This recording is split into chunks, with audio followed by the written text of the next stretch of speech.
Hello guys, welcome back to my YouTube channel. और फिर से स्वागत करता हूं मैं आपको इस यूट्यूब चैनल पर। और आज फिर से हम लोग लेकर आ गए हैं एक नए स्कॉलरशिप के बारे में। और आप ऐसे ही मेरे चैनल से जुड़े रहिए और मैं इसी चैनल पर अभी और नए नए स्कॉलरशिप को लेने में बताने वाला हूं। और आज हम लोग जिस स्कॉलरशिप के बारे में बात करने वाले हैं वो है रोमानिया गवर्नमेंट स्कॉलरशिप, जो कि वहाँ के गवर्नमेंट के द्वारा ये स्कॉलरशिप फंड होता है। और इसमें आज हम लोग फुल प्रोसेस जानने वाले हैं कि कैसे इसको अप्लाई करना है। और सबसे पहले ये बता दूं कि ये पिछले साल से इस साल का जो पैटर्न है वो चेंज हो चुका है। तो आप बिल्कुल भी टेंशन ना लें, मैं हर चीज़ आपको बताने वाला हूं कि कैसे इसको अप्लाई करना है शुरू से लेकर के अंत तक। तो आइए चलिए वीडियो को शुरू करते हैं।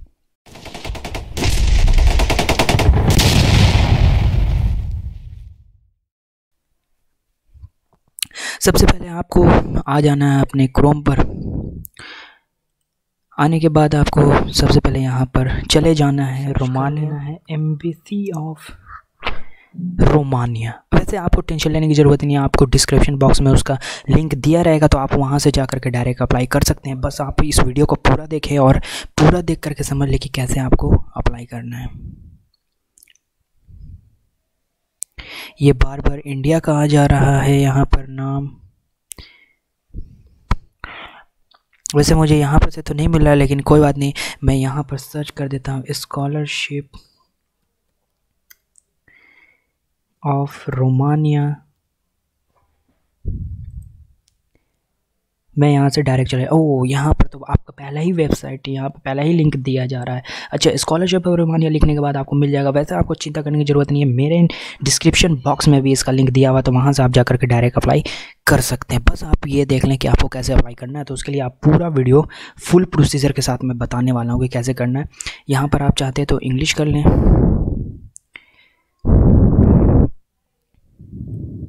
और यहाँ पर नीचे आ जाए।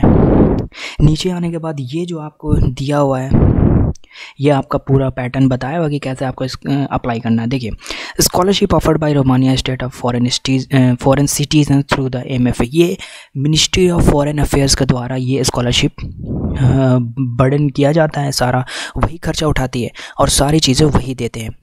और इसमें जो है आपको बस एक चीज़ें मैं बता दूं कि आपको अप्लाई करने के लिए आपका पिछला जो आपका एजुकेशन है, अगर आप बैचलर्स में अप्लाई करना चाहते हैं तो आपका हाई स्कूल, अगर मास्टर्स में तो आपका बैचलर्स, और PhD में तो आपका मास्टर्स एटलीस्ट 7 ग्रेड का होना चाहिए, जो कि रोमानिया का है।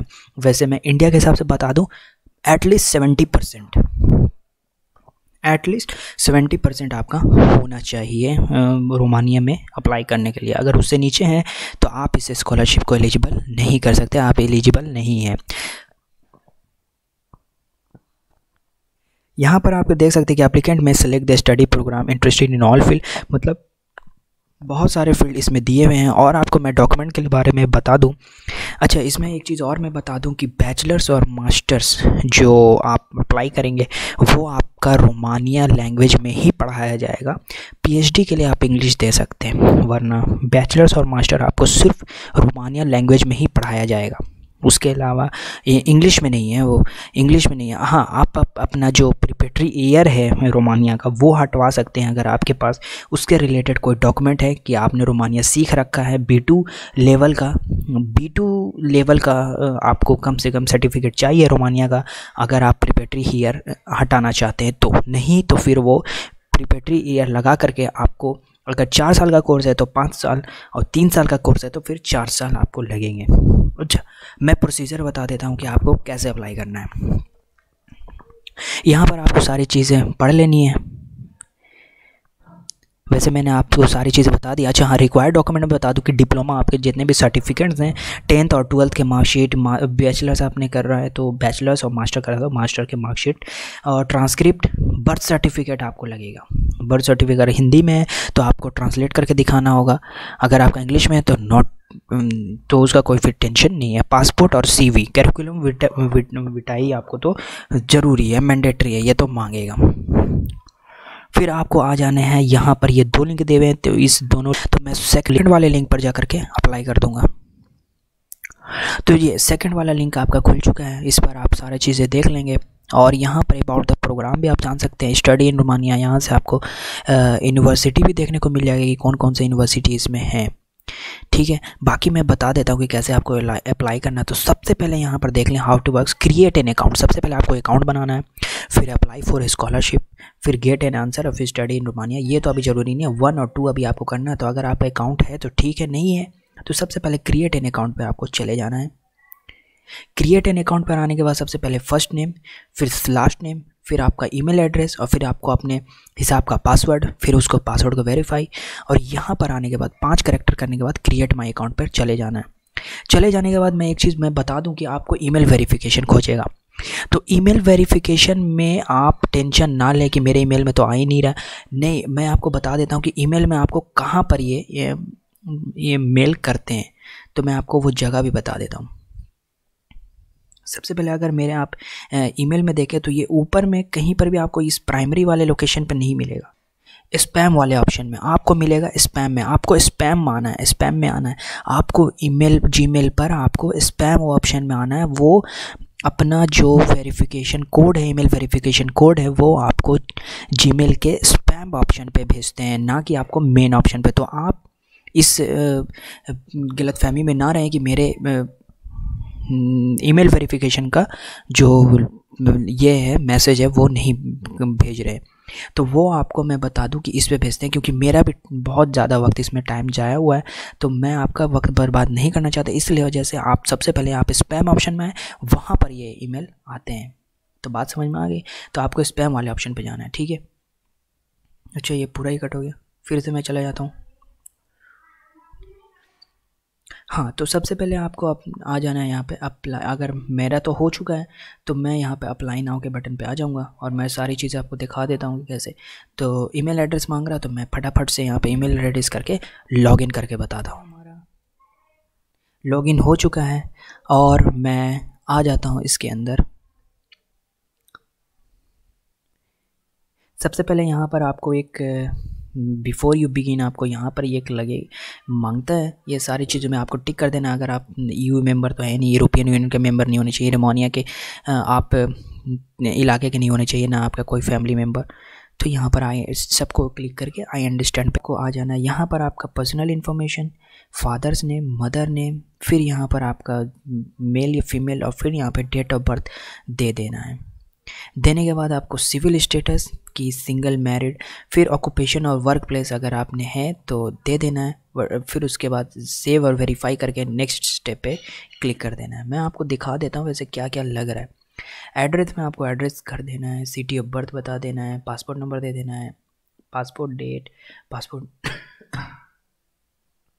नेशनल आईडी एक्सपायर कब हो रहा, वो सारी चीज़ें, कंट्री ऑफ रेजिडेंस क्या है, सिटी ऑफ रेजिडेंस क्या है, कंप्लीट पोस्टल सिटीजनशिप, आपको सारी चीज़ें देने के बाद नेक्स्ट स्टेप पे क्लिक कर देना है। अपलोड फाइल में यहाँ पर आपको अपने desired degree of study choose कर लेना है। अगर आप बैचलर में करना चाहते हो बैचलर, नहीं तो मास्टर, नहीं तो PhD करने के बाद ये कर देना। फिर उसके बाद डू योर प्रिपरेटरी ईयर, हाँ ये आप तभी सेलेक्ट करना जब आपके पास रोमानिया का B2 लेवल का सर्टिफिकेट हो। अगर नहीं है तो यस में ही क्लिक करना। अगर आप बैचलर और मास्टर करना चाहते हैं, क्योंकि वहाँ का रोमानिया में ही पढ़ाया जाएगा बैचलर और मास्टर, इंग्लिश में नहीं होता, तो वो सिर्फ PhD के लिए है। तो अगर आप PhD में नहीं है तब आपको यस ही करना पड़ेगा। अगर है तब फिर अगर आप PhD में हैं तब आपको टॉफल्स या आइलेट्स लगाना पड़ेगा, तभी आपका वो नहीं होंगे। हाई स्कूल ग्रेड आपको यहाँ पे दे देना है, हाई स्कूल के कितने परसेंटेज हैं वो आपका इक्विवेलेंट हो जाएगा। यहाँ पर जैसे मैं करके दिखा देता हूँ, जैसे मैं 70% लिखा तो यहाँ पे कितने बने, 7 बन गए, हो गया। हाई स्कूल ग्रेड अगर एटलीस्ट 20% होने चाहिए, high school equivalent to Romania में बता देना कि 70% या कितना बना, तो 7 बनता है, तो कम से कम 70% आपके होने चाहिए। फिर डिप्लोमा इशूड बाय आपका कहाँ से है, तो यहाँ से आपको चूज़ कर लेना है। ये रिपब्लिक ऑफ, मेरा रिपब्लिक ऑफ इंडिया, तो मैं रिपब्लिक ऑफ इंडिया चूज़ कर लूँगा। फिर अपना देखो डॉक्यूमेंट में आपको बता देता हूँ क्या क्या लग रहा है। अपलोड योर कैरिकुलम विटाई, सबसे पहले कैरिकुलम विटाई मतलब CV आपको बनाना ही पड़ेगा।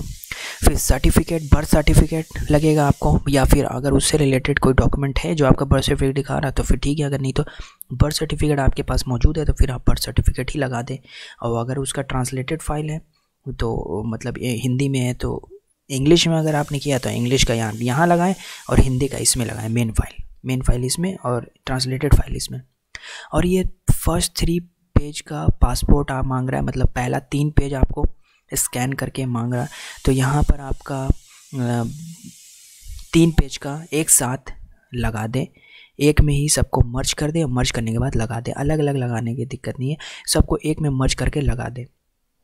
इसमें मांगे अपलोड योर मैरिज सर्टिफिकेट, ये तो अगर आपके पास है तब, नहीं तो आगे आ जाए। Upload your high school document, जितने भी सारे front end back same file. यहाँ पे देखें, यहाँ पे समझना बहुत ज़रूरी है कि front end back same file में बोल रहा है। इसका मतलब कि मार्कशीट के आगे और पीछे दोनों को एक PDF फाइल में मर्ज कर देना है और उसको एक अपलोड करना है, अलग अलग नहीं, एक में मर्ज करके करना है, ठीक है। तो वो सेम फाइल में बन जाएगा, आगे और पीछे दोनों का।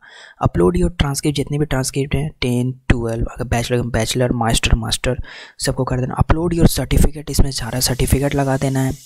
For candidate in the last period, अच्छा अगर आपने नहीं किया है, करने वाले हैं, तो अगर आपके पास कोई सर्टिफिकेट है कि आप ग्रेजुएट हो जाएंगे तब आपको करना, वरना आप हो चुके हैं तो फिर आपको लगाने की ज़रूरत नहीं है। फिर आपको यहाँ पे नेक्स्ट स्टेप पे कर देना है। बस इतने डॉक्यूमेंट्स हैं, यही मांग रहे हैं। ये करने के बाद आपको यहाँ पे यूनिवर्सिटी कर देना है, स्टडी डोमेन किसके लिए करना चाहते हैं आप, मतलब आप इंजीनियरिंग के लिए, मेडिकल के लिए किससे पढ़ाई करना चाहते हैं, यूनिवर्सिटी कौन सा चूज़ किया। अच्छा हाँ, यूनिवर्सिटी चूज़ कहाँ से देखना है, तो वो आपको पहले वाले इस वाले लिंक पे मिलेगा, इस वाले स्टडी रोमानिया पहले वाले लिंक पे आपको मिल रहा है, जो कि अभी मेरा ओपन नहीं हो रहा है, पता आप लोगों का ओपन हो जाएगा। अच्छा हाँ, ये ओपन भी होगा। तो इस वाले लिंक पर आपको सारे यूनिवर्सिटी का डिस्क्रिप्शन मिल जाएगा। आपको यहाँ से डिग्री, अगर मान लो कि आपको बैचलर का चुनना है तो सारा लैंग्वेज तो आपका रोमानिया ही रहेगा, क्योंकि बैचलर प्रोग्राम के लिए रोमानिया ही है। स्टडी डोमेन आपको बता देना, जैसे कि मैं कंप्यूटर साइंस ले लेता हूँ और सिटी कोई सा भी और गो कर देता हूँ। तो यहाँ से आपको सारे जितने भी यूनिवर्सिटी हैं वो मिल जाएंगे। तो ये मेरा फाउंड 21 आइटम 21 मतलब कि यूनिवर्सिटी हमको दिखा दिया है। मुझे पता चल चुका है कि कंप्यूटर साइंस का पहला है बैचलर प्रोग्राम, तो ये मैं यहाँ से यूनिवर्सिटी चूज़ कर लूँगा। यहाँ पर मिल रहा है faculty of mathematics and computer science, Babes Bolyai university. अब ऐसे करके मेरे पास 21 यूनिवर्सिटी है, तो मैं यहाँ से जो मुझे अच्छा लगेगा मैं वो जा कर के यहाँ पे लिख दूंगा और स्टडी डोमेन भी अपना बता दूंगा मैं किस में करना। तो 2 यूनिवर्सिटी आपको ऑप्शन में दिए जा रहे हैं कि आप चूज़ कर सकते हैं, तो आपको देख लेना है कौन से 2 यूनिवर्सिटी। अच्छा, मैं अपलोड फाइल में जा कर के एक बार बैचलर्स का मैंने सिर्फ दिखाया, तो मास्टर्स भी दिखाई देता हूँ, तो मास्टर्स का भी दिखा देता हूँ कि मास्टर्स में कौन कौन से डॉक्यूमेंट मांग रहे हैं। आपका कैरिकुलम विटाई है, बर्थ सर्टिफिकेट पहला 3 पेज मांग रहा है और फ्रंट एंड बैक ही मांग रहे हैं, ट्रांसक्रिप्ट ही मांग रहे हैं। अच्छा, इसमें बैचलर ट्रांसक्रिप्ट अलग से है, फिर बैचलर डिप्लोमा भी है, तो ये आप देख लें। अगर बैचलर वाले अगर कोई देख रहे हैं तो बैचलर वालों, ये मास्टर्स के लिए अप्लाई जो करना चाहते हैं उनके लिए ये है कि उनको बैचलर्स का डिप्लोमा, बैचलर का ट्रांसक्रिप्ट का भी फाइल बनाया गया है। यहाँ पे सिर्फ हाई स्कूल डिप्लोमा और हाई स्कूल ट्रांसक्रिप्ट लगेंगे। उसी तरीके से PhD वालों का भी देख लेते हैं। PhD वालों का भी यही सारे चीज़ें हैं, हाई स्कूल, बैचलर और फिर यहाँ पे मास्टर्स का भी है। तो और इन लोगों का upload your letter of intent भी डालना पड़ता है, रिटेन इन रोमानिया इंग्लिश। हाँ, ये तीनों लैंग्वेज में से कोई एक लैंग्वेज में ही लेटर ऑफ इंटेंट मतलब मोटिवेशन लेटर डालना है। अपलोड योर सर्टिफिकेट डालने हैं अगर आपके पास हैं। अगर आप ग्रेजुएट होने वाले हैं तब, मतलब कि आप अभी कोर्स चल रहा है तब उन लोगों के लिए, अगर आपका हो चुका है तब दिक्कत नहीं है। फिर यहाँ से सेलेक्ट ऑफ यूनिवर्सिटी समझ में आ गया आपको कैसे करना है, वो पहले वाले लिंक पे जाकर के यूनिवर्सिटी सेलेक्ट कर लेना है और फिर बाद में जाकर के अगर आप अप्लाई कर देंगे तब यहाँ पर आपका सारा चीज़ शो करता हुआ देगा। मैं तो अभी अप्लाई नहीं किया हूँ तो मेरा अभी कुछ भी शो नहीं हो रहा, फिर आपका खुद भी जा कर के यहाँ पर सबमिट हो जाएगा। बस इतना काम करना और इसमें कुछ भी एक्स्ट्रा इस बार नहीं काम करना है। इतना काम करने के बाद ये आपका हो जाएगा। तो होप यू गाइस कि आपको सारी बातें समझ में आ गई होंगी। अगर कोई दिक्कत है, कोई से रिलेटेड प्रॉब्लम है तो आप मेरे कमेंट बॉक्स में जा कर के कमेंट कर सकते हैं, मैं उसको पढ़ूंगा और मैं बताने की कोशिश जल्दी से जल्दी करूंगा। तो मेरे इस चैनल को सब्सक्राइब कर दें और लाइक भी कर दें इस वीडियो को। तो थैंक्स वंस अगेन।